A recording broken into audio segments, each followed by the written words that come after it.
Welcome back to our channel. So this is R. Karthikeyan doing MD Medicine at MAPSI. Today we'll be having a discussion, MCQ discussion on the INI CET 2020 pattern, okay, with our sketchified works. Come on, let's go. First question, an echo was done on a patient which had findings of anterior movement of mitral valve during ventricular systole. So, what are the clinical findings expected in that patient? Okay, three options were given, like pulse character, murmur on dynamic auscultation, treatment. So whether it's pulsus alternans, bispherians, or dicroticus, or the murmur increases of standing from supine posture, decreases on standing from supine posture. Treatment: beta blockers contraindicated, beta blockers drug of choice, ICD insertion needed even in asymptomatic and no arrhythmia in past.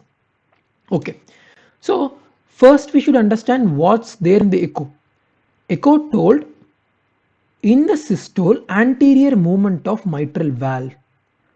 This we call it as SAM, systolic anterior motion of mitral valve. Okay, so this is characteristically seen in hypertrophic obstructive cardiomyopathy. Okay, this is a characteristic feature.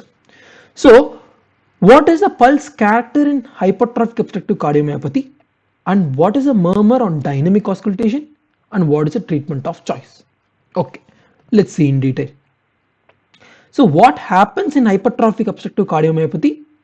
Nothing but the septum here, interventricular septum thickens. Okay, so it causes an obstruction to the outflow.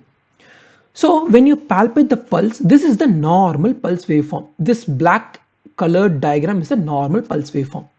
This red part is the pulse produced in HOCM. What happens is there is a large pressure gradient since it is pushed against this narrowed outflow tract. So first the normal pressure pulse waveform is produced. Next, what happens? See, as we know in Bernoulli's principle, wherever there is low pressure, there the velocity will be high, or wherever the increased velocity, pressure there will be very low. Since blood is pushed against this obstruction, the velocity of blood here is very high. So automatically pressure there will be very low, which means this becomes a low pressure region. Outside region might become high pressure. So as we know, always it moves from high pressure to low pressure. That means that vessel can undergo, yes, it can undergo constriction.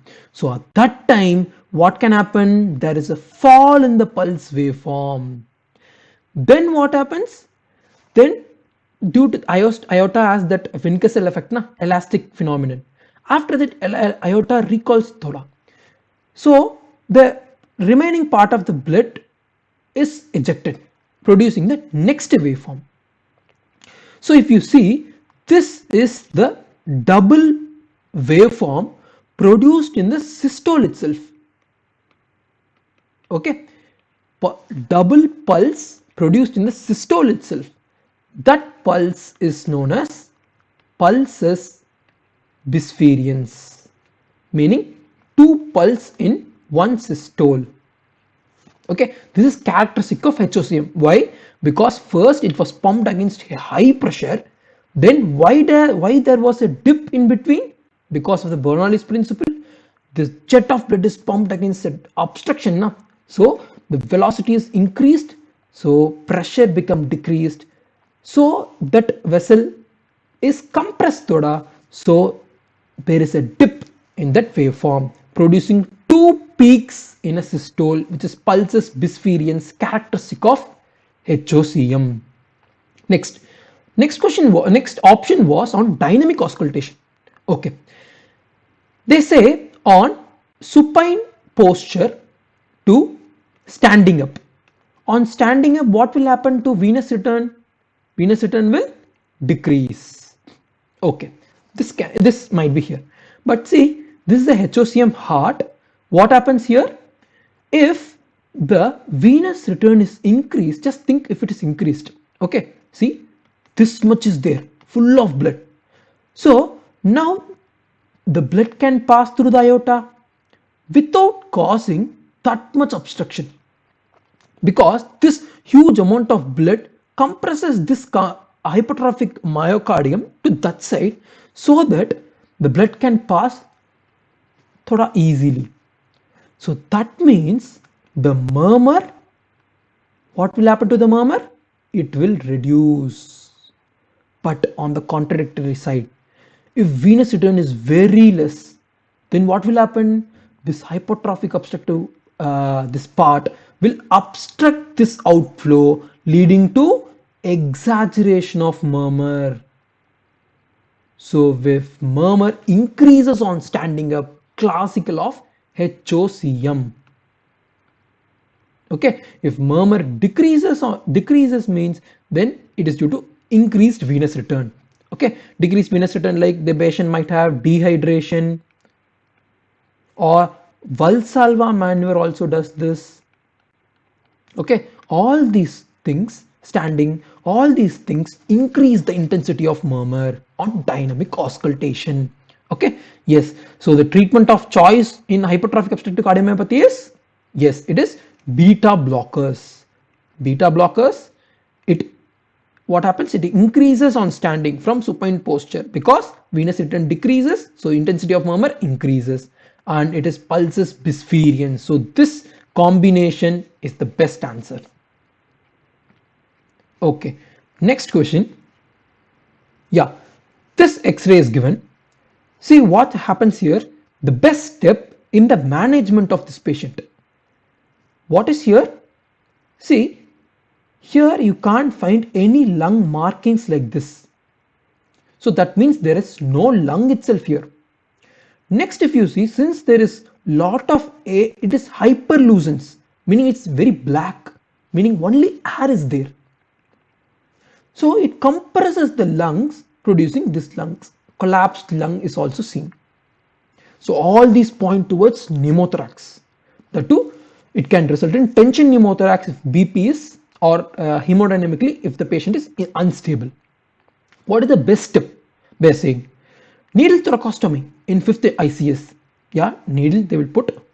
Then needle insertion in 5th ICS followed by ICD insertion.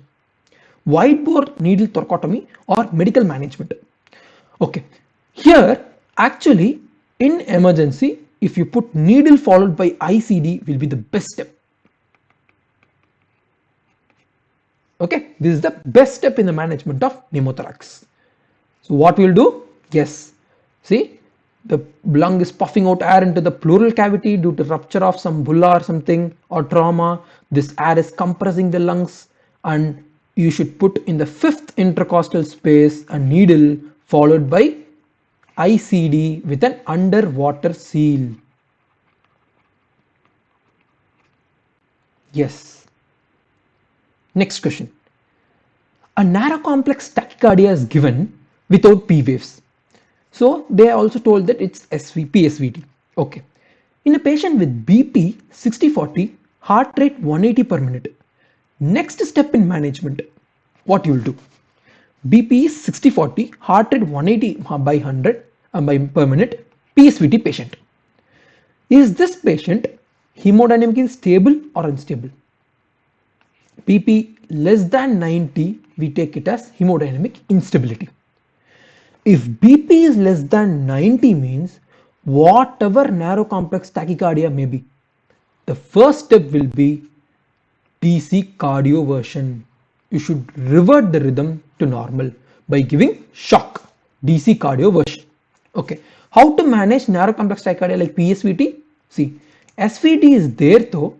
First manuals you can try. If the first is if the patient is, see the hemodynamic stability, unstable, just to give DC cardioversion.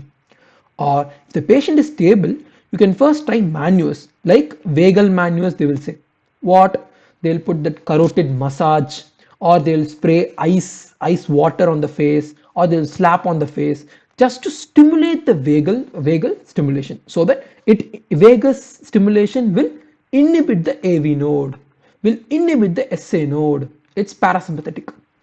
That's our aim. Or else we are going to give drugs which inhibit the AV node. What is the drugs? A, B, C, D, short form. A for adenosine, most rapid acting drug. We will try like first 6 mg IV, the two will IV fast push we should give, followed by 12 mg, followed by 12 mg. We should try this. If it fails, you can go for beta blockers. B for beta blocker like metoprolol. C for calcium channel blocker, the two heart specific. It should be verapamil or diltiazem. D is digoxin. Digoxin is like least preferred. First we will try A, B, C, then only. Then if it is not working, so you can go for radio frequency ablation. These all we can try only if the patient is hemodynamically stable. If he is unstable, just go for DC cardioversion. This we have discussed in our tachyarrhythmia video also. If you want to understand, you can see that video once. Next. Yeah, next one interesting question here. Arrange the order of sequence of events in the JVP after P wave in ECG. So they are asking the sequence of events in the JVP, and after P wave what and all events happen. They are asking the sequence. First, A wave in JVP, T wave in ECG, S1 heart zone, ventricular filling. They are asking to arrange the sequence like 1, 2, 3, 4. Let's see. So see here, in this diagram I have drawn everything to understand a full correlation of the entire thing happening. Like see, first rule you should know is any contractile activity in the heart is preceded by a electrical activity. First the atrium should depolarize, then only it can contract. So if P wave happens in the ECG, which corresponds to atrial depolarization, then it should be followed by atrial contraction. If right atrium contracts, this high pressure will be transferred to the jugular vein. This wave we call it as A wave. So P wave is instantly followed by A wave. Electrical activity is followed by mechanical activity. Okay, next. After atrial systole, what will happen to the atrium? This valves will close, so that ventricle starts their systole. Okay, so this valve is closing. What is this valve? Atrioventricular valve, like tricuspid, mitral valves. If they close, what heart sounds they will produce? Yes, it is S1 heart sound is produced. Okay, next, isoelectric ventricular contraction followed by ventricular contraction. Systole. Perfect systole starts, it ejects complete blood. Okay, see here also, first ventricular depolarization by QRS complex followed by ventricular contraction. Okay, yes. Next, what happens? T wave is produced, which means it is ventricular repolarization, which corresponds to repolarization. Matlab, what will happen to the heart? Heart will start relaxing. Okay, so if heart starts to relax, this is the ventricle volume. Okay, so when it was contracting like this, pushing out all the blood, ventricle volume reduced. Okay, then what happened? Since contractile activity stopped, now repolarization happened, ventricle starts to relax. At this time blood starts to accumulate here. Okay, so after this time blood starts to accumulate, ventricular filling is happening. Okay, now can you understand? First P wave happened, after that A wave, next After radial contraction, this valves closed producing S1. This is 2. Then what happened? This ventricle contracted and ejected out all the blood, and T wave happened, which made the ventricles to relax and fill the blood in the ventricles. So T wave is 3 and 4 is ventricular filling. Okay, so this simple diagram will make you understand everything. So first is A wave, next is S1, next is T wave, next is ventricular filling. Okay, yes. Next, a 60-year-old man with 60-year-old man, some old man, complains of cough with expectoration, shortness of breath. Sputum showed gram-negative bacteria which are oxidase positive, catalase positive, and grew well in chocolate agar. Okay, what is the organism? Nice. So, 60-year-old man, first they are saying that this bacteria infects old patients. Yes, then it is a gram-negative bacteria. Okay, it is oxidase positive and catalase positive. We know that Pseudomonas is also oxidase positive. Okay, and Haemophilus influenza is also oxidase positive. Nice, but this grew in chocolate agar. So only with this I can understand easily that this microorganism is Haemophilus influenza. Why am I saying? Many reasons are there. Come. See here, first Haemophilus influenza, actually it is the common organism affecting the old people that do COPD patients. So only vaccines are recommended for them. Influenza vaccines in COPD patients they will give. In GOLD criteria, if you have studied, they would have added this also. This influenza vaccines have been given in COPD patients because they produce exacerbation of COPD. And then we know it is oxidase positive, catalase positive, and what is it doing here? It's nicely eating something. See, Haemophilus, loving blood, blood loving organism. What it does to the blood? It has a great meal of blood. You know how? It in the blood agar, it heats it. Okay, after heating, it's hot. This agar, after eating blood agar, is known as chocolate agar. So see how it eats nicely. This chocolate agar, it's eaten by Haemophilus influenza. What happens actually? This RBCs, while heating up, they will release factors like factor 5 and factor 10. Factor 10 we call it as hemin, factor 5 we call it as NADPH. Okay, these factors make the bacteria to grow more. So they love chocolates. Chocolates is nothing but blood agar heated. Okay, it has a nice meal. So obviously the answer is Haemophilus influenza. Yes. Next, iritis is seen in A. Rheumatoid arthritis, psoriatic arthritis, SLE, Behçet's. Multiple options. So actually, iritis only they are asking. In Behçet's, actually if you see, it is anterior uveitis or iritis they will say. SLE, it may involve pan-uveitis. It can involve any layer of uvea. Psoriatic arthritis also can cause uveitis. But in rheumatoid arthritis, if you see, it mostly causes scleritis. Do you know how? It actually causes a phenomenon known as this inflammation of the sclera. You know what happens? It inflames to that extent that there will be no pain there. Pain sensitive endings will be fully eroded by the inflammation. It will be painless, and you know what will happen to the cornea? After complete inflammation, the cornea will start turn into a liquid and start melting. This is corneal melting, ocular emergency. So this we call it as sclera is getting thinned, scleromalacia, and it perforates, scleromalacia perforans. Okay, so osteomalacia we have seen a weakening of bones, like that sclera is weakened lead to perforation. Scleromalacia perforans is seen in rheumatoid arthritis. Iritis is not seen in rheumatoid arthritis. So answers are these three. Yes, next. Yes, severe combined degeneration is all true except. So actually this condition, what is this cause due to? It is due to B12 deficiency. They have given B12 supplement improves the condition.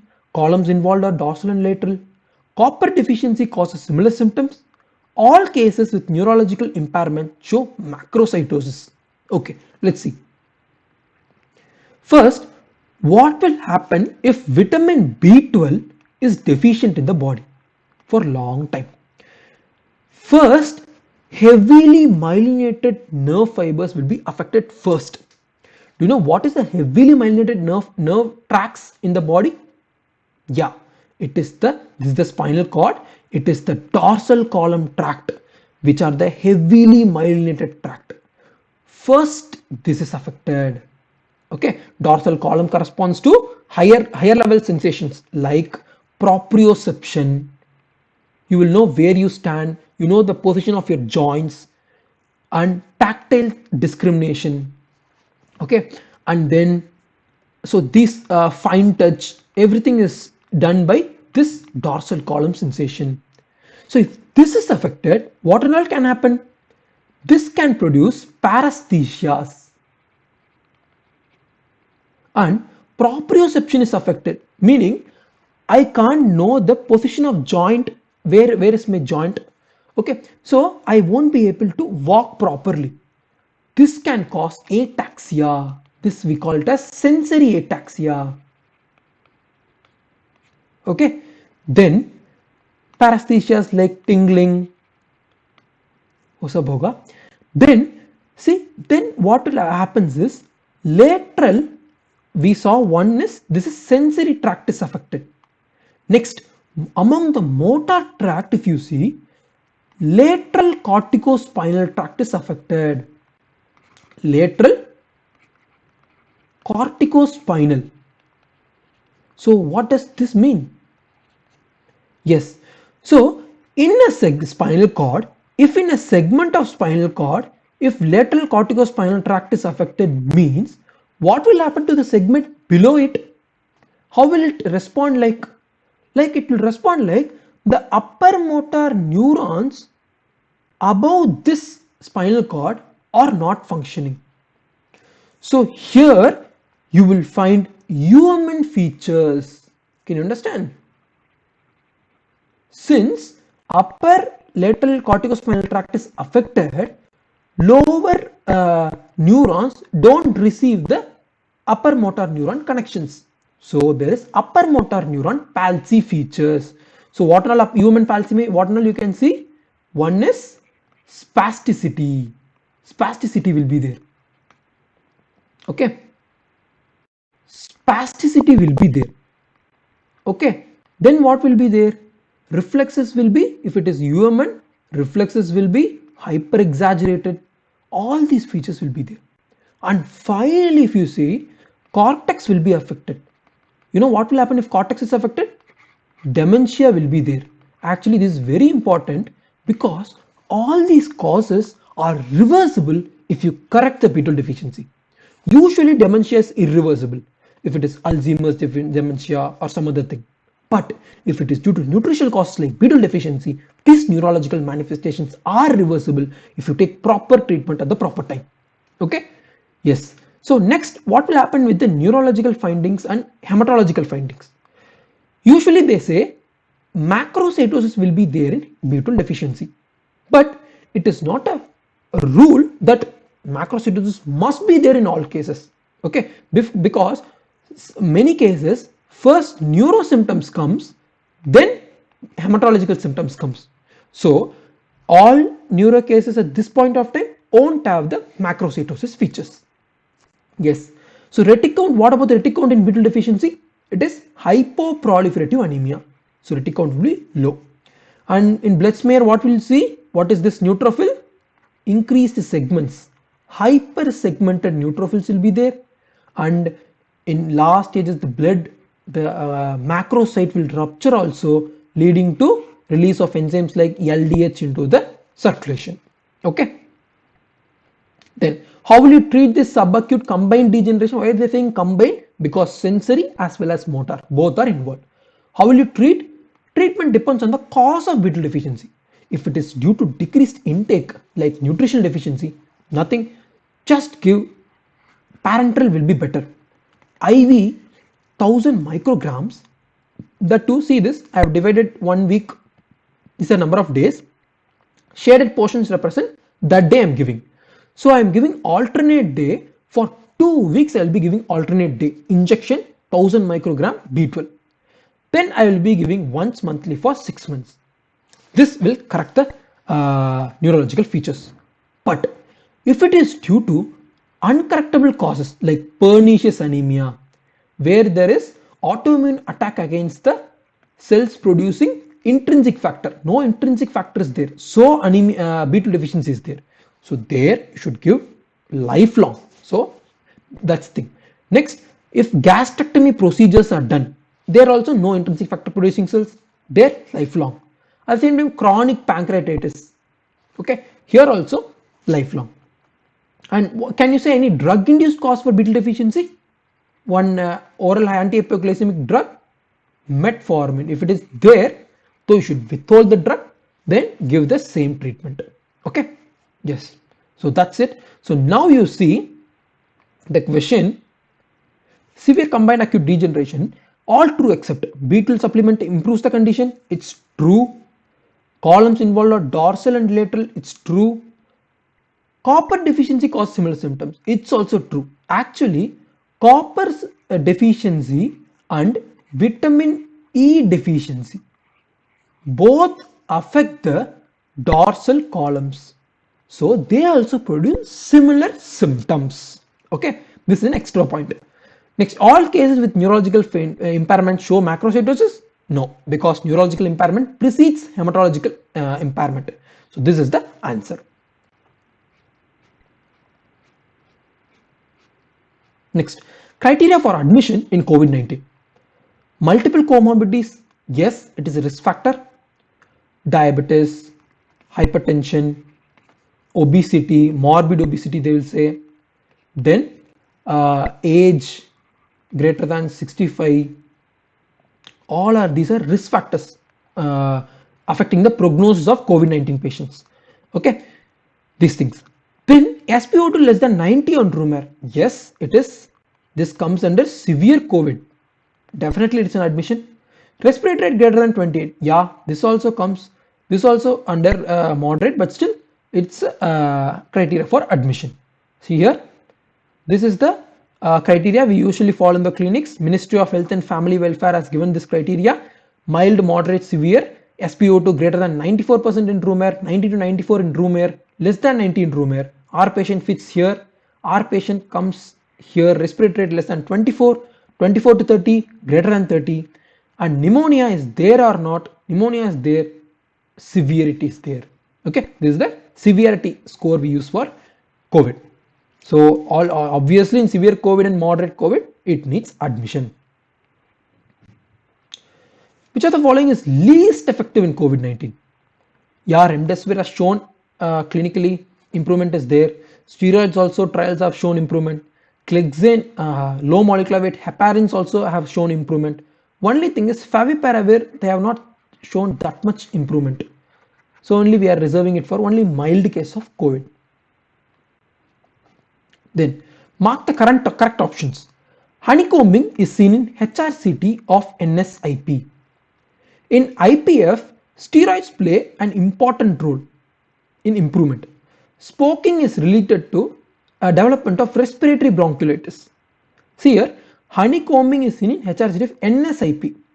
No, actually, you can remember like honeycomb.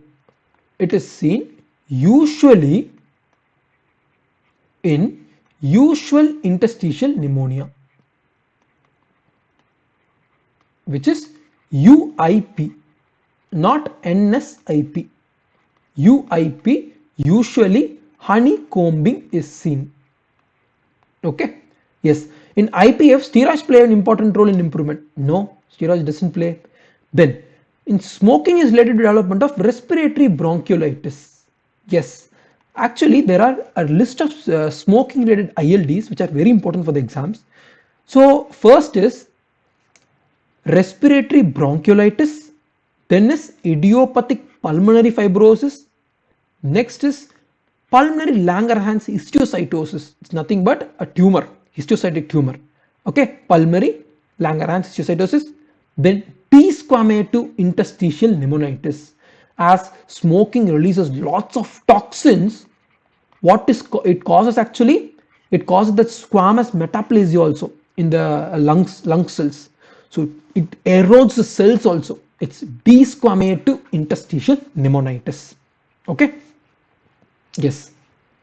Next, all of the following are classified under subcortical dementia except first, Parkinson's disease. It affects the substantia nigra in the midbrain. Obviously, midbrain is under the cortex only, so it causes subcortical dementia. Wilson's disease. Where Wilson's disease, what happens? Copper accumulates in the basal ganglia. It is also in the subcortical region. Huntington's disease and Pick's disease. Let's see this. See here, this is the normal, this is the diagram of section of the brain. So here, this is the cortex and these are subcortical areas. This is the globus pallidus nucleus, this is caudate nucleus, and this is thalamus, subthalamus, substantia nigra. So if this is affected, we see Parkinson's disease, or copper accumulating in the basal ganglia, we call it as Wilson's disease, or caudate nucleus getting affected, we call it as Huntington's chorea. It hunts the caudate. It hunts the caudate nucleus. So only in Huntington's chorea and postmortem biopsy specimens, if you see, this is degraded. Na? So this ventricle size will be enlarged like this. Itna enlarged like this. Autopsy finding. Okay, Huntington's chorea. So if you see Huntington's chorea, Wilson's Park, all are below the cortex. They cause subcortical dementia. So what is the one causing there? That is Pick's disease. Actually, Pick's disease is also known as FTD, meaning frontotemporal dementia. Frontal lobe and temporal lobe, obviously cortical. It is the exception. So answer is Pick's. Next, pink IV analog gauge. Obviously, those who have done internship, they should have known this. If you don't know, it's not a problem. We will understand it with a small easy diagram. Actually, this is a earth, soil, cemented soil, so it's gray in color, and under the earth there is lava which is orange in color, and grass is there which is green in color, and it's a flower coming out which is pink in color, and it's in the sky, so it's blue in color, and upper there is sun, so it is yellow in color. So start from 14 gauge.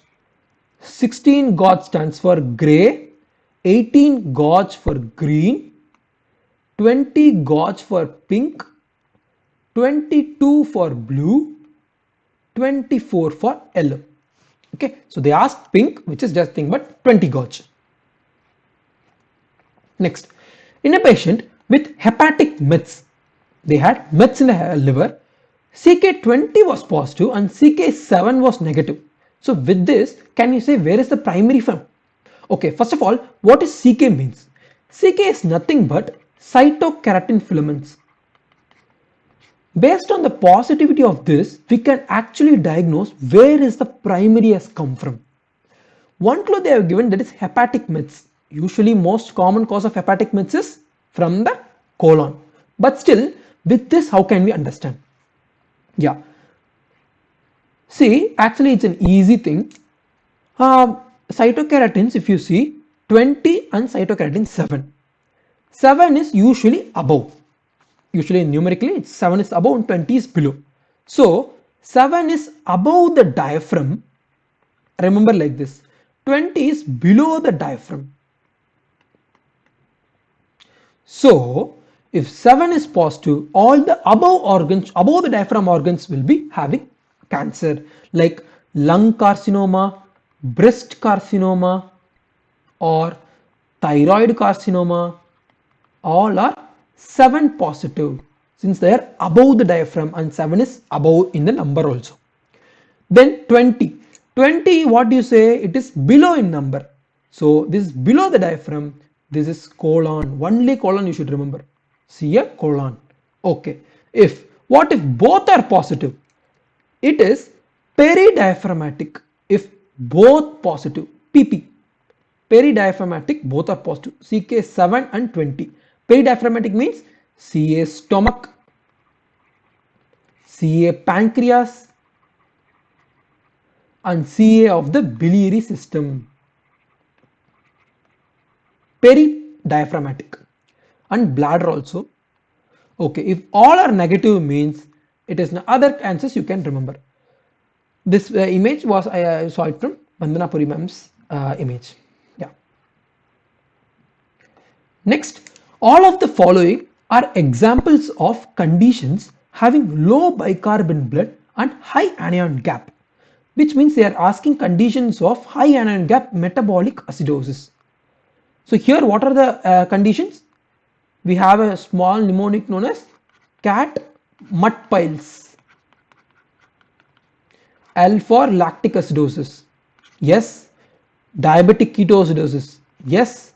Respiratory acidosis is not there. Renal tubular acidosis is not there. For HAGMA, we have a mnemonic. Meaning, first is CAT mud piles. Okay. C for one organ getting damaged, congestive cardiac failure, or 2 poisonings, carbon monoxide, cyanide. A for aminoglycoside poisonings. These are nothing but acids, extra acids injected, aminoglycosides. Toluene, actually they won't give actually as toluene in questions. They tell it as glue sniffing. After glue sniffing, he developed HAGMA, I say. Then, what is this drink he is having? Methanol. Okay, U for kidney is damaged, uremia. K, DK, diabetic ketoacidosis, or ketoacidosis can be due to alcoholic ketoacidosis, no food, starvation ketoacidosis. Okay, yes. Next, piles. Piles meaning 2 drugs, P and S are 2 drugs. Both are painkillers only. What you use for painkillers? Paracetamol. And what one more drug? Salicylates, nothing but aspirin.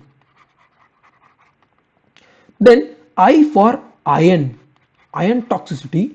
And what is the ATT which starts with I? Isoniazid. Okay, L for lactic acidosis. E for one more drink, ethanol or ethylene glycol. These are the whole list of HAGMA for you. Okay, CAT, this congestive cardiac failure, carbon monoxide poisoning, cyanide poisoning, aminoglycosides, toluene, methanol, uremia, ketoacidosis, diabetic, alcoholic, starvation, and paracetamol poisoning, iron poisoning, isoniazid poisoning, lactic acidosis, ethanol, ethylene glycol, salicylates, or aspirin. Yes. Next, patient complains of chest pain since 4 to 6 hours. ECG shows MA changes. Which one among the following marker is early as well as most specific? Early, if they are asked, we should go for some myoglobin or something. But most specific they have asked. So specific is almost always you should go for troponins. Why? And what is the use of knowing this time of onset? When does it get deactivated in blood? Actually, it's very irritating to study that. But if you come to the clinics, that makes you interesting. Can you know how? See this. Troponins actually after MI pain, some 4 to 6 hours after onset of MI pain, troponin starts to elevate in blood. And it continues for 10 to 14 days. Okay, so by knowing this, what I can understand? See, if a patient has myocardial infarction, we will be treating him. But after treating some 1 to 3 days also, if he develops again chest pain, you should rule out reinfarction. Whether it might be previously LAD might be blocked, Now RCA might be blocked. So how will you differentiate? Troponins. How will you do the troponins? See, if chest pain is less than 10 days of MI meaning troponins is still in the blood, but still you should diagnose reinfarction. How? See, you should measure the troponins level now and previous days. You should find the difference whether it's lowering trend or in the increasing trend. Mostly they say greater than 20%, some they say of 25% also. If it is greater than 20% the previous value, then it's reinfarction going on. Okay, so troponins is used for diagnosis of reinfarction. Okay, if it is more than 10 days, what will happen? एक wave हो गया. So now another wave has come. So if it is just positive at itself, it means that the patient has reinfarction. Okay, so it's important in diagnosis of reinfarction.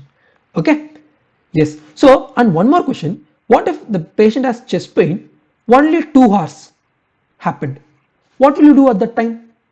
You should see ECG and you should do serial troponins, meaning you should repeat troponins after 3 to 6 hours. Repeat. So now do you understand why are we asking to repeat after 3 to 6 hours? Because it takes at least 4 to 6 hours to elevate in the blood. Okay, so now if you do, you will definitely get it. So this also you should understand the importance of knowing the rise and fall of troponins. Yes. Next, patient comes to the PCA incapable facility, meaning some PHCs or something, with 3 hours of chest pain. Okay. So patient comes 3 hours of chest pain. ECG shows MI changes. I am not sure about the question. ECG has showed MI changes. BP was normal. Mode of treatment to be given him is, if it is this MI changes, if it has given like ST elevation MI or if it is given as ST depression MI, treatment option will change. If it is ST elevation MI, it is a different, and NSTEMI, you are just going to give, what are you going to give? Just antiplatelets and low molecular weight heparin if it is NSTEMI. Okay, if it is STEMI, what are you going to do? How to manage this? Treatment decisions, timing decision take. If it is STEMI, is it a PCA capable facility? Meaning percutaneous interventions like angioplasty and stenting. Whether they can be done? Yes, then do it instantly. Okay, if it is ideal time is within 90 minutes, if you do, that is an ideal time to do PCA and can be done till 24 hours PCA. And if it is a PCA incapable facility, then you should see whether you should time taken to shift the patient to go to tertiary hospitals. If it is only less than 2 hours, then send the patient. Or if the patient is in shock, meaning there is already lot of myocardium has become infarcted and BP is not able to maintain, at that time only PCA can save the patient. So whatever may be the situation, send the patient to PCA facility. Or no shock like our patient and delay is greater than 2 hours, it's like more than 2 hours to go, that time you can give the injectable thrombolytic agent RTPA, nothing but retalapase. Okay, actually ideally it should be given within 30 minutes, but in our settings, Indian settings, though 6 hours is okay, but in India we at least extend to 12 hours because the burden of coronary artery disease we increase to 12 hours. So 6 to 12 hours it can be given. Ideally is within 30 minutes you can salvage lots of myocardium, and this is the treatment decision. So now here, since here actually in this question it was given more than 2 hours for shifting, so you should thrombolize with retalapase if it is STEMI. Okay, MPGN is seen in SLE, CLL, HIV, follicular lymphoma. Okay, MPGN is nothing but actually it's most probably of an immunoproliferative disease. Like immune complex will be deposited like anything. Actually, if you see the causes, all I's will come. Type 1 is I infections, I immune, or like then cancers. Like multiple myeloma, cancers producing antibodies. I told you antigen antibody complex will be formed in MPGN. So multiple myeloma or the CLL can also cause, and infections may Hep B, Hep C, HIV all can cause, and immune may all S autoimmune SS like SLE, Sjogren, sarcoid. Okay, all these SSS, this scleroderma, all these can cause MPGN. Membrane antigen antibody immune complexes will be formed here. It will get deposited and it will cause proliferation of the mesangial cells as well as endothelial cells, mesangium and endothelium, leading to increased cellularity. Okay, yes, so these are the causes they have asked. So in the causes is seen in SLE, CLL, HIV. Next, most common lung finding in COVID. Most common what they say is it results in type 1 respiratory failure. Because of the damage it causes to the alveoli, oxygen can't diffuse, resulting in type 1 respiratory failure seen in COVID patients. So most common lung finding is diffuse alveolar damage. JAK2 mutation most commonly seen in, yes, it is polycythemia vera. Though it is seen in essential thrombocytosis, most common is polycythemia vera. Absence features is managed with 1. Ethosuximide, valproate, carbamazepine, phenytoin. See, carbamazepine and phenytoin are for only focal seizures, but absence is like involves entire brain. And if the age of the child is less than 2 years, you should go for ethosuximide. Do you know why? Because valproate actually can be given only greater than 2 years because of the risk of what toxicity? Hepatotoxicity.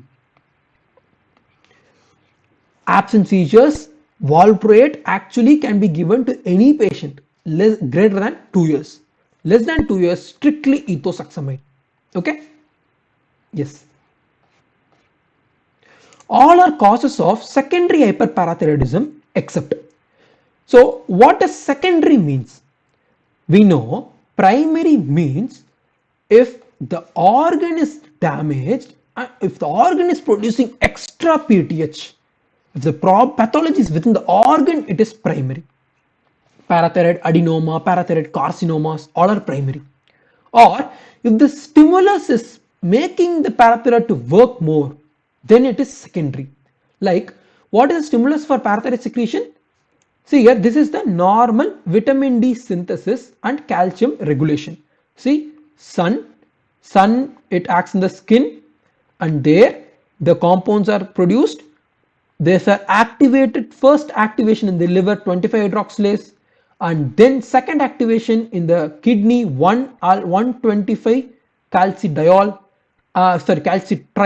which is the active form of vitamin D, which helps in absorption of calcium and absorption of phosphates. It increases the calcium levels. So if any pathway in this is blocked, then what can happen? Calcium levels will fall. If calcium levels fall means it will chronically stimulate the parathyroid. Do you know why? What does parathyroid does? It acts on the bones. It causes resorption of bones and increases the release of calcium. And also it acts on the kidney, that hydroxylase, 1 alpha hydroxylase. That enzyme it stimulates and increases vitamin D production.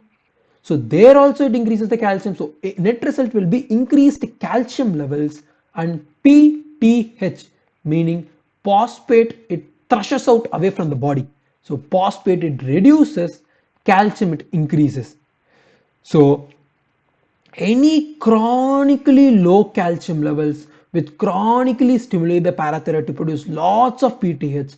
So that is secondary hyperparathyroidism. Okay, so what are the causes? See, in this pathway, if anything is damaged, that will result in secondary hyperparathyroidism. How? See, if kidneys fail to function like CKD, this enzyme won't be there, active vitamin D won't be produced, calcium won't be produced.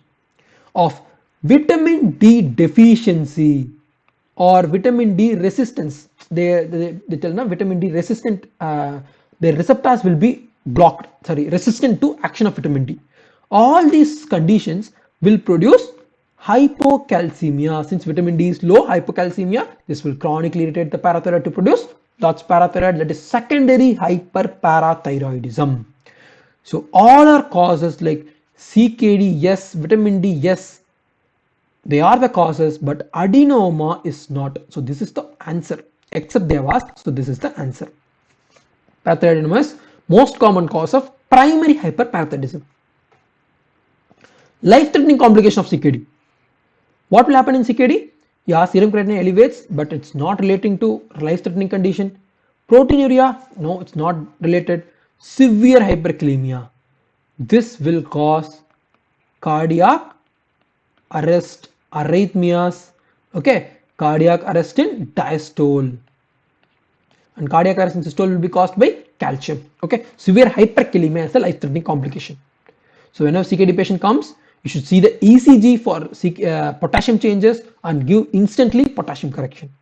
Okay, all are true about Kaiser-Fleischer ring except Kaiser-Fleischer ring. What does that mean? It is a ring that copper, in Wilson's disease, what happens is increased copper starts accumulating in the Descemet's membrane of cornea. Okay, so actually only when brain is involved, this cornea will be infiltrated by the copper and depositions will be there. So if the ring is there, means definitely CNS manifestations is there. Next, see, in all hepatic manifestations, no, it's not a necessity. Then disappears with treatment. Actually, this is a good question because it's actually you can use it as in follow-up also. If you treat a patient with Wilson's and you ask the patient to undergo, what examination should be seen?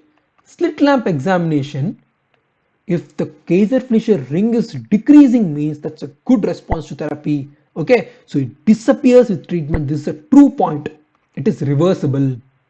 Okay, starts in the superior cornea and inferior cornea and then circumferentially.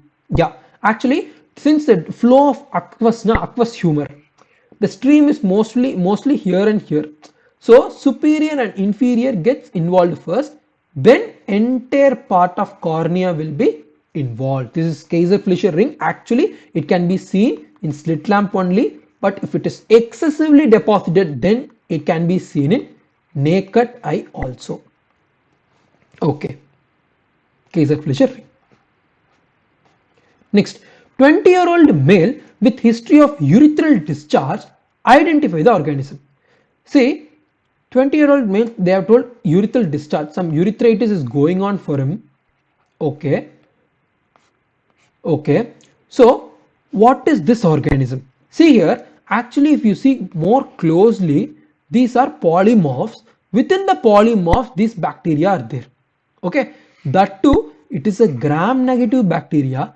If you see closely, it will be a bean-shaped bacteria. So it's nothing but Neisseria gonorrhoeae, causing water can perineum, meaning urethra will be involved, followed by slowly inflammation will extend and whole perineum will be swollen and pus will be discharged. That we call it as water can perineum. Like water can, pus will be discharged at many sites. Okay, so treatment will be cephalosporins will be the drug of choice. Okay, yes. Next, unconscious patient found in the road. What will you do instantly? First, actually, in this the option is not given. First, if conscious patient is found in the road, the sequence of events you will do is, first, what you will do, and the options is not given, you should just slap the patient or see whether any response is giving or not. That is response, check response is there or not. Okay, then what you should do, then you should call for help instantly. If anyone is there, call for the ambulance. Then what you should do, assess the carotids. Okay, if carotids are there, if carotids are there, so it's okay. If carotids are not there, then you should start giving CPR. If carotids are there, then you can give that mouth to mouth respiration and the things. So if carotids are not there, start giving CPR. After the arrival of ambulance, AED is there, then you can give that. Okay, this is a sequence of events to follow. What is the diagnosis? See, it is a hyperpigmented neutrophil is there, and there are macrocytic RBCs also. So it's nothing but megaloblastic anemia, as we saw previously. All of the following are components of Q-SOFA except. How to remember this? Answer is pulse rate, but still how to remember this? See, I have made a short mnemonic for this. See this? Q-SOFA. First, what you should see, whether in a severely sick patient, what you will see first, whether the patient is there or not, whether the patient is talking to you or not. So that is sensorium. First see the sensorium. If GCS is less than 13, then it's a criteria. Then 2 for 2 letters respiratory rate, and how it should be 2 twos greater than 22. 2 for 2 letters respiratory rate and more than 22, 2 numbers, okay, per minute. And 3 for systolic blood pressure, SBP, and it should be less than 100.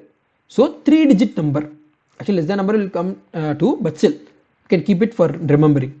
3-digit number and 3 letters, and third thing is systolic BP. Now we won't forget this. First, the patient is there or not, consciously is there or not.